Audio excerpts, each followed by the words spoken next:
The NFC Championship game takes us to Seattle for the second consecutive year. This time around, the Seahawks host the Green Bay Packers. Seattle a 7.5-point favorite on BETDAQ, 46.5 the total here. These teams met way back in Week 1, and it was not competitive. The Seahawks rolling to a 36-16 win. They really dominated the action on both sides of the ball. They held the Green Bay offense to fewer than 300 total yards, and they rushed for over 200 yards on the Green Bay defense. Now, I know a lot has changed since Week 1. Packers coach Mike McCarthy has talked this week about how much his offense has improved since then. And indeed, the Packers led the NFL in points scored this season. As a matter of fact, this game features the league's #1 offense in terms of points scored and #1 defense in terms of points allowed, that being Seattle, of course. However, the trigger man of that Green Bay offense, MVP favorite Aaron Rodgers, not himself right now, dealing with a calf injury. Anybody who saw the Packers' divisional round matchup with the Dallas Cowboys could plainly see that the injury is affecting Rodgers. He did not have his usual mobility, wasn't able to escape the pocket, was hobbling around in obvious discomfort. Now, he still managed to throw for over 300 yards on that Dallas defense, but the Cowboys defense, a far cry from what he's going to see this Sunday. The Seattle Seahawks lead the NFL in yards allowed, points allowed, pass yards allowed.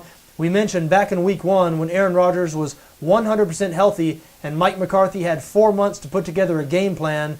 The Packers managed less than 300 total yards and only 16 points against the Seattle defense.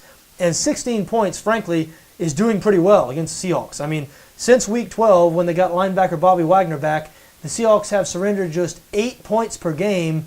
We've seen it time and again from this Seattle defense against some of the NFL's best offenses. Some of the best offenses in NFL history. Remember last year's Super Bowl, they faced the Denver Broncos, according to the numbers, the best offense in league history, and they just overwhelmed the Broncos, similarly dominated this Green Bay offense in Week 1. They reduced the Packers to really a dink and dunk unit. Aaron Rodgers was unable to get the ball down the field, and the Packers rushed for just 80 yards on 21 carries. And on the other side of the ball, it's a favorable matchup for the Seahawks as well. They led the NFL in rush yards per game this year, and Green Bay 23rd against the run. Now, the Packers did improve in that area over the second half of the season. They surrendered just 84 rushing yards per game in their final 8 regular season games, but they allowed 123 to DeMarco Murray last week. I can't see them holding up against this Seattle offense, especially since we've already seen this. We've already seen the Seahawks rush for over 200 yards on this Green Bay defense. That being said, if you lean towards the Packers here, I do think that's where you're going to be liking your matchup. The Green Bay defense against this Seattle offense, which isn't particularly explosive. If you are able to slow down the Seattle running game, then the Seahawks have trouble at times moving the football. And if Green Bay is able to keep the score down here, then who knows? But am I willing to bet on that happening? No, I am not. I think the Seattle Seahawks take care of business here. Even if Aaron Rodgers were 100% healthy, I don't think the Packers would be able to win this game.